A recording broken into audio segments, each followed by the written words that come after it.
Ως φοιτητής εδώ και καιρό έχω σταματήσει να παίρνω δώρα από τους γονείς μου.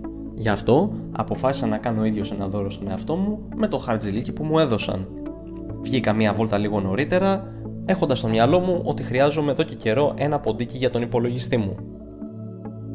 Μέσα στα πολλά ενδιαφέροντα εντόπισα και αυτό το mouse σε σχήμα burger, το οποίο και αγόρασα φυσικά χωρίς δεύτερη σκέψη.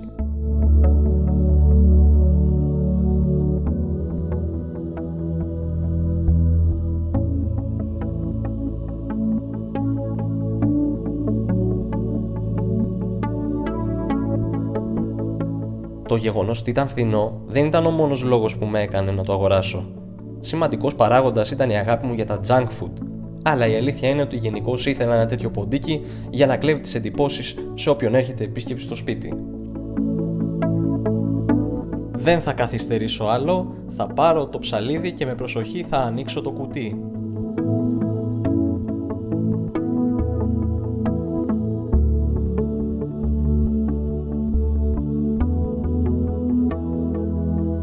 Τελικά είναι πιο ωραίο από ό,τι περίμενα. Μπράβο στο δημιουργό του σε κάθε περίπτωση, γιατί διατήρησε τη δομή του κλασικού ποντικού, απλώς το εμπλούτησε και επένδυσε στις ανάγκες της αγοράς για πρωτότυπες ιδέες. Έχει και μια δισκέτα για εγκατάσταση των αντίστοιχων drivers για να εφαρμοστούν οι λειτουργίες του ποντικού στον υπολογιστή μου.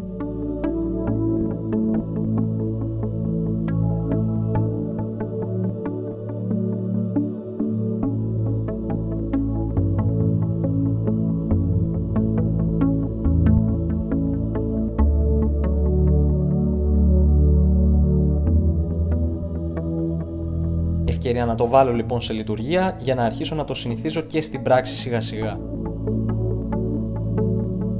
Το καλό είναι ότι μου περίσσεψαν και μερικές δραχμές για να βγω και με τους φίλους μου.